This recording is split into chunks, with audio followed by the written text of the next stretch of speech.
طبعا بما انه الاجواء حاره وعصليه وكوره، نحن هسه صاحيين، لا الظهر ده ما وقت زول يطلع، فدنا نتكلم بحفر الباطن. ناس حفر الباطن يدونا الصحه والعافيه، جايين قال عليك الله تكلم عن موضوع الحر اللي بالحفر، اكن داود الشريان بالمكان ده، لكن داود داير الجماعه ديل يا جماعه طالبوا بالسفر، قال نحن دار نهاجر بالصيف، نهاجر ليه بلد تاني، ليه بلد بارد، ما ادري اني يجلسوا بحفر الباطن، عارفين البلد، ما اعرف البلد دخله شنو بموضوعكم، ما المكان انتم اللي اخترتوه، الحفر ده تعيشوا به، الاجواء من رب العالمين ما من الملك داري. بعدين يا جماعه بس حاجه واحده بقول لكم، مويه الحر دي عامه، يا ما ليكن لحالكم ناس الحفر،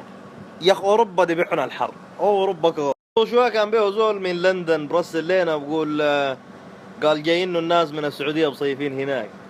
شاف الجو قال لو ماشيين ابها ما احسن لينا من البكر. حفر الباطن إذا كان عاصمة الضباب كوركت بالحر، انتم ما ادري انت كورك لكنه، ما ايامها هي كانت ضباب، انتم محترين يا جماعه، استهدوا بالله، حاجه دي من مصلحتكم، هسه انتم تنافسوا لندن بين الاجواء، حرارتكم واحده،